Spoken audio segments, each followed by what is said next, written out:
Хоёр асуудал бид нар хилцсэн. Нэгдүгээрт нь өнгөрсөн өдрүүдэд оюу толгойн ордтой холбоотой сонсгол зохион байгуулагдаж өнгөрсөн.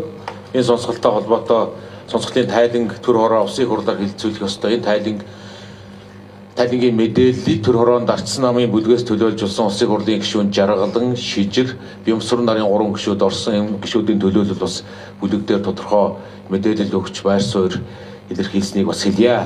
Хоёрдугаар асуудал нь улс төрийн бас нөхцөл байдалтай, цаг үеийн нөхцөл байдалтай холбоотой та бүхэндээ бол дэд сайд гэдэг асуудлаар голчилж хурж ийн лээ.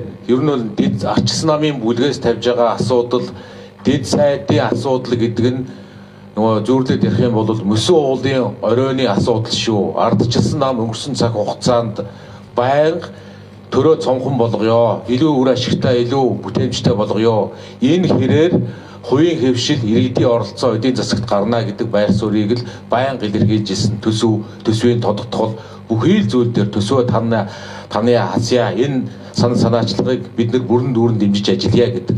Гэтэл өнгөрсөн 7 хоногоос харж байгаа дэд сайдын асуудал нэгдүгээрт нь орон тоо, дарга нарын тоо нэмэгдэж байгаа асуудал мөн. Хоёрдугаарт нь энэ өөрөө саяны ярьж ирсэн өнөөдөр Монгол улсад хэрэгтэй болчиход байгаа тэр зарчмын байр суурь, цонхон төрийн асуудал, төрийн өмчийг хувьчлах, олон нийтийн болгох асуудлын зөвхөн нэг илэрлэн дэд сайдаар гарч ирж байгаа маа. Тэгээд ардчсан намын бүлгээр тодорхой байр суурь илэрхийлсэн энэ төрөө яамдынхаа тоог цонхон болгоо, мөн дэд сайдынхаа энэ томилгоог туцлаа гэдэг шаардлагыг тавьсан. Хэрвээ энэ шаардлагыг биелүүлэхгүй бол ардчсан намын зүгээс засгийн газрыг Монгол Улсын ерөнхий сайдыг огцруулах асуудлыг өргөн барих болно гэж бид нэр ирээдүйн цаг дээр өнгөрсөн 7 хоногт ярьжсэн. Сая бүлгийн хуралдаар би бас танилцуулга хийлээ. Санал хураалт бол хийгээгүй. Бүлгийн хуралдаар танилцуулга энэ засгийн газрыг огцруулах асуудлыг би өөрийн баланган дээр өргөн барина гэдэг улс төрийн нөхцөл байдлыг бас танилцуулсан. Тэгээ гишүүд бас энэ дээр бас талархалтай хүлээж авч зөв зарчмын байр суурь гэдгийг дэмжиж байгаад бас бүлгийн гишүүдтэй би бас ингэ талархал илэрхийлж байна. За ер нь дэд сайдтай холбоотой та нарт эхэнд нэг мэдээлэл өгчий. Дэд сайд хизээ бий болоод байгаад хизээ хасагдаад хизээ нэмэгдээд явчихсан бэ, хуулинд орсон бэ гэдэг зүйлийг та бүхэнд хэлье.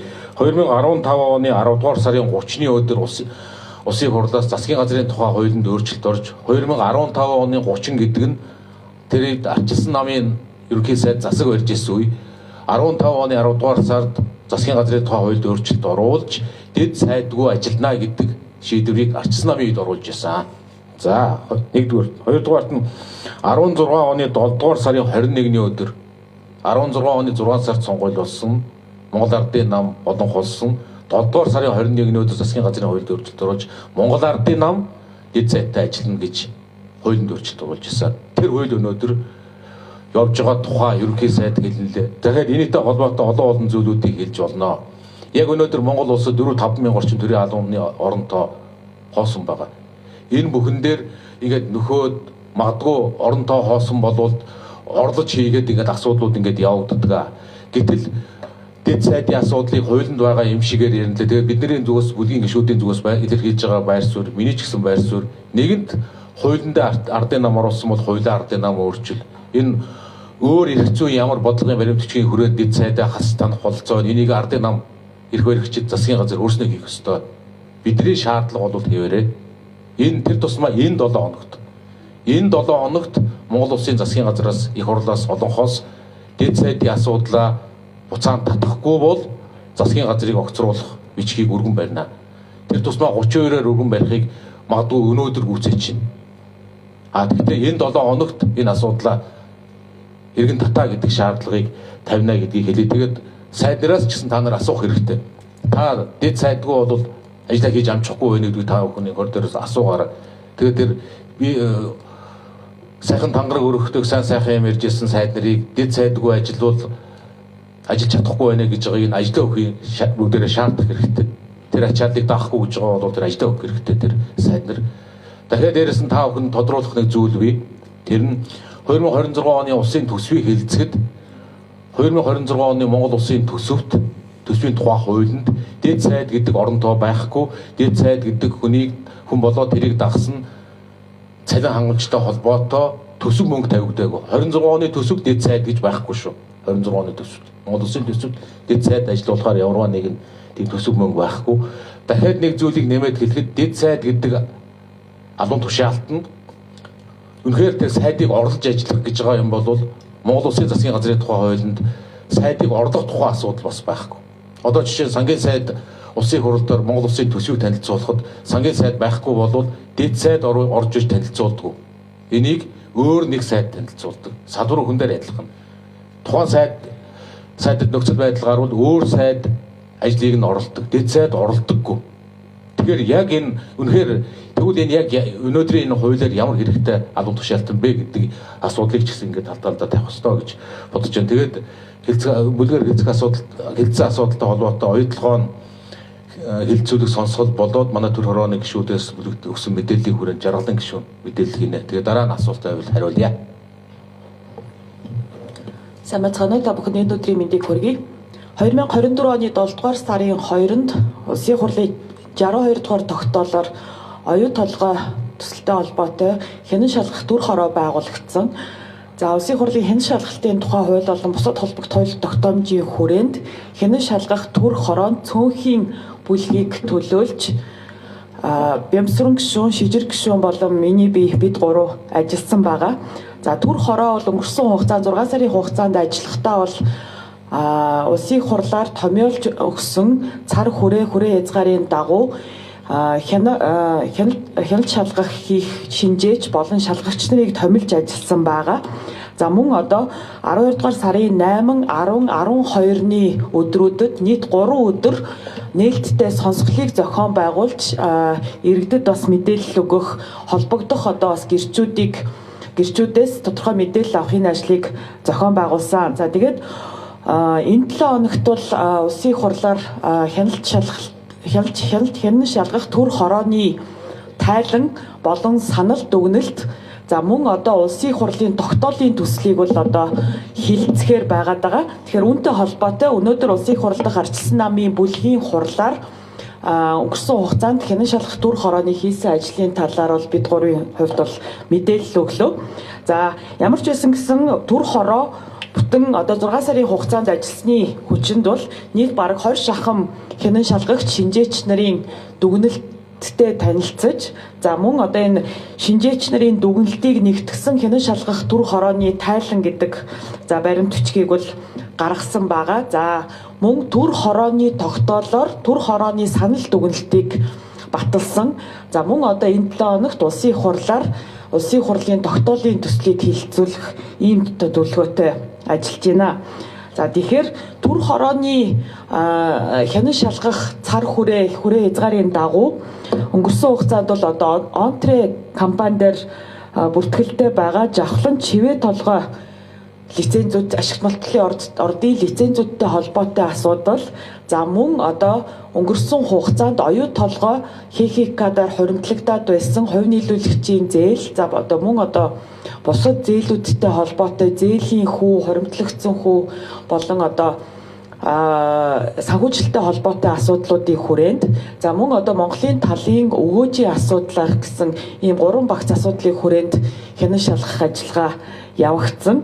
За Онтре компанитай холбоотой лицензийн асуудлаар бол хянан шалгах төр хорооны хянан шалгалт болон одоо сонсголын үеэр гэрчүүдийн өгсөн мэдээллийн хүрээнд ер нь бол ямар дүгнэлтэнд хүрсэн бэ гэхлээр за Онтре групп компани дээр харьяалагдж байгаа жавхлан чивээ толгой ашигт малтналын лицензүүд нь бол оюутлогын бүлэг ордын талбай хил хязгаараас хамаарж байгаа буюу стратегийн орд газарт хамаарах ийм лицензүүд байгаа гэдэг нь бол тогтоогдож байгаа. За түүнээс гадна Онтре компани нь болохоор 2009 онд байгуулагдсан хөрөнгө оруулалтын гэрээ хувь нийлүүлэгчдийн гэрээний тал биш учраас 2009 оны одоо энэ гэрээтэй холбоотой аливаа татврын тогтворжуулалт буюу одоо аливаа тэр хөрөнгө оруулалтын давуу орчинтой холбоотой ийм давуу байдал бол эдлэхгүй тодорхой болох нь бас тогтоогдсон. За энэ талаарх санал дүгнэлт бол одоо тайлан болон төр хорооны санал дүгнэлтэнд бол тодорхой туссан.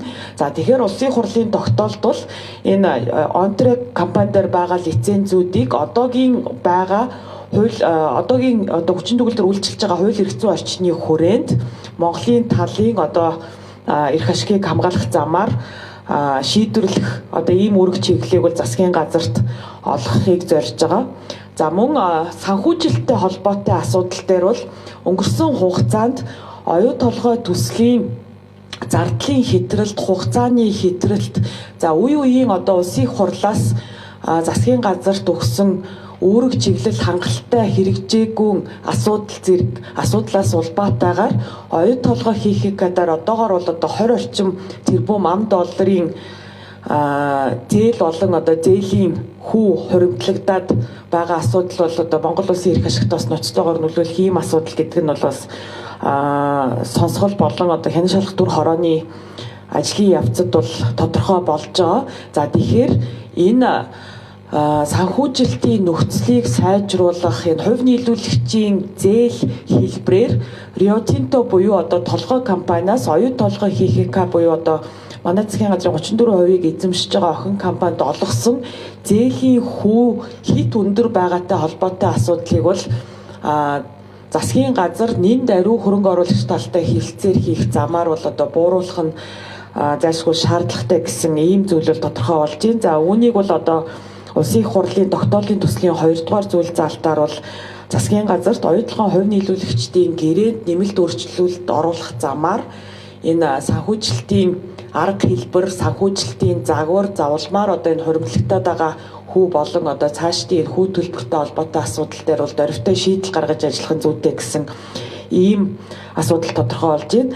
За мөн Монголын талын үр өгөөж 53%-аас доошгүй байх ёстой гэсэн үе үеийн улсын их хурлын тогтоол засгийн газрын шийдвэрүүд хэрэгжихгүй байгаа асуудал бол нэн ноцтой асуудал байх учраас Монголын талын үр өгөөжийн хувь хэмжээг 53%-аас доошгүй байх нөхцөлийг баталгаажуулж холбогдох гэрээнд бас тусгах ийм үүрэг чиглэлийг бол засгийн газарт өгж байгаамаа. За тэгэхээр энэ цаг мөчид бол засгийн газар Rio Tinto компанитай бол хилцээрийг эхлүүлээд явж байгаа.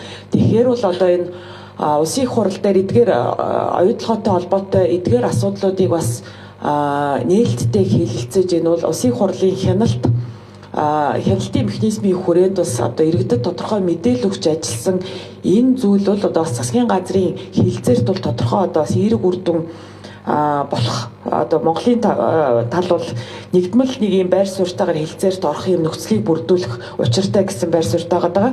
Тэгэхээр засгийн газар цаг алдалгүй хөрөнгө оруулагч талтай хилцээр хийж дээр дурдсан асуудлууд дээр бол тодорхой акц дэвшил гаргах зайлшгүй шаардлагатай байгаамаа. Тэгжиж бид энэ 16 жилийн хугацаа өнгөрсний ар дээр оюутлогын бас гэрээг бол илүү Монголын талын үр өгөөжийг нэмэгдүүлсэн ийм нөхцөл байдал руу авчрах боломжтой гэж харж байгаа. За ардчилсан намын хувьд бол ардчилсан намын үзэл баримтлалын хүрээнд асуудалд хандж байгаа. За тэгэхээр бид бол ямагт бизнесийн орчин таатай байх ёстой. Гадаадын хөрөнгө оруулалтад бол Монгол улс аливаа байдлаар бол нээлттэй байх ёстой. За тэр дундаа бол гуравдагч улс орны хөрөнгө оруулалтыг бол ямагт дэмжиж ажиллах ёстой гэсэн ийм үзэл баримталтай явж ирсэн. За нөгөө талаас альва хөрөнгө оруулалт, альва хөрөнгө оруулагчийн үйл ажиллагаа, альва томоохон төсөл хөтөлбөрийн хэрэгжилт бол Монголын талын Монголын талын үр өгөөж бол тодорхой төвшөнд байх ёстой гэсэн ийм байр суурьтай байдаг. Өөрөөр хэлэх юм бол альва хамтын ажиллагаа бол харилцан ашигтай.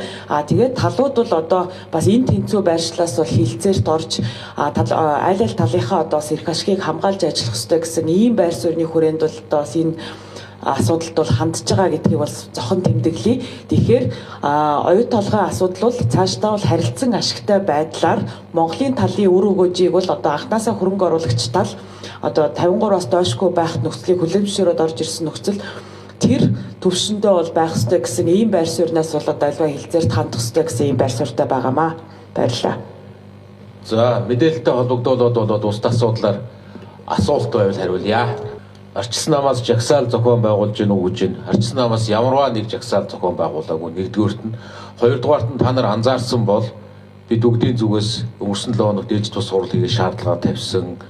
шаардлага ерөнхий сайдад гардуулж өгсөн. Энэ үйл ажиллагаануудад бид нэр ямарваа нэг тийм жижиг улс төрийн хонжоо хайсан ямарваа үйлдэл хийж ирээгүй.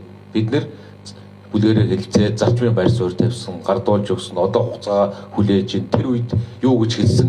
Дэд сайдаа халаа, эргүүлэн татаа, цуцлаа тушаал шийдвэрээ бид нар тодорхой хугацаанд харнаа. Ингээд биелэхгүй бол огцруулах санаачлагыг гаргаж өргөн барина гэсэн. Яг л энэ хэлсэн ярьсан зарчмаараа хазаахгүй л явж байгаа. Хазаахгүй л явж байгаа. Энэ донд ямарваа нэгэн бид нэр жижиг хонжоо хай, сошиал дээр наан цаана элд үзүүл хийж заавал миний хувьд улс төрийн ажлыг тэгж харддаг. Зарчимтай зөв замаар явах ёстой гэж л ийм байр суурьнээс л асуудал тандж ирдэг. Тэр жагсаал магсаал хийж байгаа бол тэр арчсан намтай ямар нэг холоо байхгүй гэдгийг хэлье. Жаргалан гişүн. За баярлалаа. За миний хувьд болохоор яг сонсголын үеэр гарсан асуудалтай холбоотой тамгын газраас бүр тусгайл авсан байгаа. За та бүхэн мэдж байгаа сонсголын үеэр болохоор гэрчүүд яг одоо энэ танхимын дээр цаад хэсэгт суугаад за яг энэ хэсэгт болохоор ажиглагч нар гэсэн хүмүүс орж ирж суусан байсан. За энэ ажиглагч нар гэсэн мандаттай хүмүүс ямар шалгуураар яаж орж ирсэн талаар тамгын газраас албан ёсоор шаардлага тавиад лавлахад улсын хурлын хяналт шалгалтын тухай хуулийн дагуу 2-7 хоногийн өмнө гэлүүдээ нөгөө парламент цэгийн дээр зар тавиад за тэгээд тэр парламент цэгийн дээр тавигдсан зарын дагуу бүртгүүлж орж ирсэн хүмүүс бандаа толгож оруулж ирсэн гэсэн тайлбарыг тамгын газар бол өгсөн шүү. Тэгэхээр яг энэ гэрчүүдийг бүртгэх ажиллагааг бол тамгын газар хариуцсан юм байлээ. Тэгэхээр яг энэ дээр бол яг тамгын газраас бас илүү наривчлсан мэдээлэл авах нь бол бас зүйтэй. Засгийн газрыг огцруулах асуудлыг өргөн барих гараа өсгийг миний баланкн дээр зурагдж байгаа. Арчсан нам улсын хурлын 42 гишүүнтэй би бүлгийн дараагаас гадна намын даргын ажлыг хашиж байгаа. Энийг ямар хугацаанд хууль заасан босхийг давуулах тийм төвөгтэй асуудал биш гэдгийг мэд хүмүүс нь мэдж байгаа байх. Энэ тийм ерөөсөө тийм төвөгтэй асуудал ерөөсөө биш. Гэхдээ бид нэр дахиад улс төржилт гэхээсээ бид нэр анхны тавьсан шаардлагын хүрээнд л асуудлаа яриад явна. Дэд сайдын тавилгоогоо тэр тусмаа тодорхой хугацаа хэлбэл энэ 7 хоногт багтаж энэ асуудлаа цуцлаа. Ямар хуулиараа өргөн барина уу, төсөвгүй сайн орон тоогоо яах юм, өмнө нь байхгүй 2-3 жил хамтарсан засгийн үед ч явж ирлээ. Энэ гарц харгалгаагаа өөрснөө шийдээ. Олонх шийд, засгийн газар энийг шийд. Бид нар энд ч оролцохгүй. Бид нар шаардлагынхаа хариуг л аавна. Хугацаанд биелэхгүй болвол дөрөвнийг хэлсэн засгийн газрыг огцруулах асуудлыг өргөн барина гэдгийг хэлье. Хоёрдугаарт нь татврын багц соёл яг засгийн газраас өргөн барьсан хуультай бол танилцж амжаагүй байна.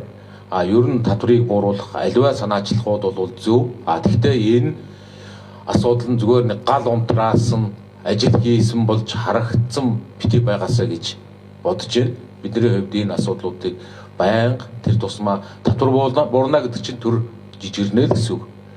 Төр жижигэрч байна, төрийн зарцуулдаг мөнгө багасч байна гэдэг чинь авилгалын мөнгө буурнаа л гэсэн үг. Энэ нь өөрөө ард иргэдэд бизнесүүдэд илүү их боломж очно л гэсэн үг. Энэ санаачлагуудад улс төрчлөлтийн үүднээс биш хариулах дэмжиж хамтарч ажилланаа. Арчсан намын гишүүдийн зүгээс ч энэ дээр олон хуулийн төсөл олон зүйлүүд дээр өргөн барьсан байгаа бас ажиллаж байгаа. Миний хувьд ч энэ дээр ажиллаж байгаа ингээд хуулийн төслүүд олон зүйлүүд бий гэдгийг бас хэлье. Дараагийн том төслүүд гэж бас хэлнэлээ хаана байна вэ гэж. Яг энэ өөрөө бас их чухал асуудал. Оюутлогоо үнэхээр Монгол улсын хэмжээнд асар чухал төслөө. Хоёр хөршийн хөрштөөгөө бид нэр нөхцөл байдал ойлголцож ажиллах явах ёстой байдаг. Оюутлогоороо 3 дахь хөршийн хөрөнгө оруулалт орсон зөвхөн нэг эдийн засгийн гэхээс магадгүй манай Монгол улсын бие даасан байдалтай хамаатай төсөл. Энэ учраас оюутлогын төсөлд маш болгоомжтой хандах ёстой гэж бид бүгдийн зүгээс бас үздэг. Тийм учраас нэг улс төржсөн олон байр суурь бид нар энэ дээр илэрхийлж бас явдггүй. Мөн бид нар зөвхөн оюутлогоос гадна ашигт малтуулын тухай хууль, тэр стратегийн ордын тухай асуудал, бүр үндэсний баялагын сангийн тухай асуудал, ийм бүх зүйлээ иж бүрнээр бас харж өөрчилж Монгол улсад хөрөнгө оруулалтыг илүү ихээр татах боломж байна гэж одоо миний хувьд боддог. Тэр тусмаа одоо тэр стратегийн ордын асуудал олон зүйлээс болоод магадгүй дараагийн оюут толгоонууд чинь нэгдэхгүй болчиход байна. Дараагийн оюут толгоонууд оюутлогоо биш юм аа гэхэд оюутлогоотоо дүүцгүүц төслүүд бүгд мэдээлэлээ нууж байна. Одоо үндсэндээ Монгол улсын геологийн мэдээллийн санд мэдээлэл өгөхгүй байна. Яагаад гэвэл бидний 34% авчих юм байна, 50% авчих юм байна. Одоо тэгээд энэ хөрөнгө оруулагчдтай ийм их ойлгомжгүй Монгол улс харьцаж байна. Одоо гээд ерөөсөө тэр бүх төслүүд чиглэл гаргахгүй, эдийн засгийн эргэлтэнд орохгүй болохоор нөгөө ярьдаг үндэсний баялагынсаа олон зүйлүүд чи амлахгүй, энэ амлахгүй болохоор ард иргэдэд боломж очихгүй.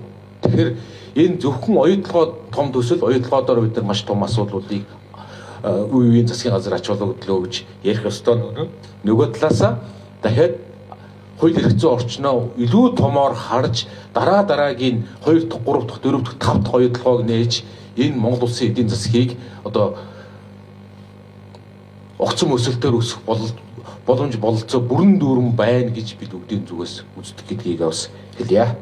Тодорхойлох 2 асуулт байна. Би нэг давхар хэмэлчээ.